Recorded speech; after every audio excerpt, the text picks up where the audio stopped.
আজি অমাৱস্যা তিথি আচলতে অমাৱস্যাৰ যি এন্ধাৰ তদ্ৰূপ যেন আমাৰ অসমৰ প্ৰতিগৰাকী ৰাইজৰ মন সকলোৰে মনবিলাক বেয়া সকলোৱে শোকত ম্ৰিয়মান জুবিনদাবিহীন আমি এমাহ পাৰ কৰিলে আচলতে কথাটো শুদ্ধ নহয়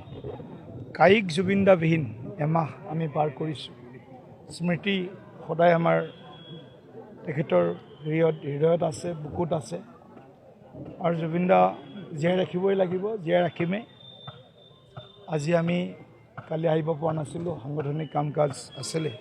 তো আজি আমি বিশ্বনাথ শোণিতপুৰৰ পৰা পোনে আহি এই পবিত্ৰ সমাধি ক্ষেত্ৰত আহি আমাৰ হিয়াৰ আমঠুগৰাকীক প্ৰাণৰ শিল্পীগৰাকীক শ্ৰদ্ধা আজি এবাৰ পুনৰ নিবেদন কৰিছোঁ আমি সকলোৱে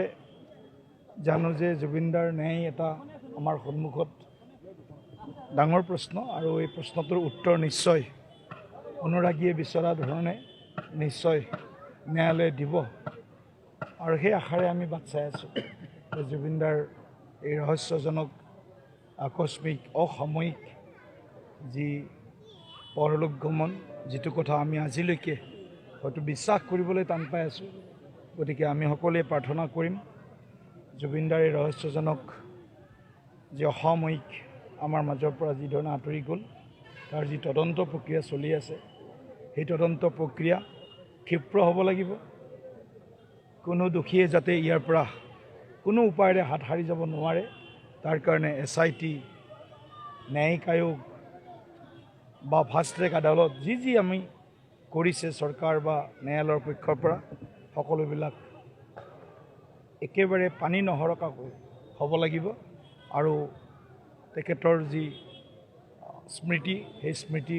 আমি সকলোৱে অনাগত দিনত জীয়াই ৰাখিব লাগিব তাৰ কাৰণে আমি সকলোৱে দায়বদ্ধ আৰু সংকল্পবদ্ধ হৈ জুবিনদাৰ অমৰ কৰি ৰাখিব কেৱল শ্লোগানত অমৰ নহয় তেখেতৰ সৃষ্টিৰাজিক সংৰক্ষণ সংবৰ্ধন আৰু তেখেতৰ যিমান আমাৰ অসমীয়া সমাজ জীৱনলৈ সাংস্কৃতিক জীৱনলৈ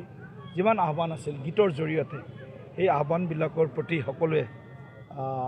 সজাগ হৈ উপলব্ধি কৰি আমি তেখেতক জীয়াই ৰাখিব লাগিব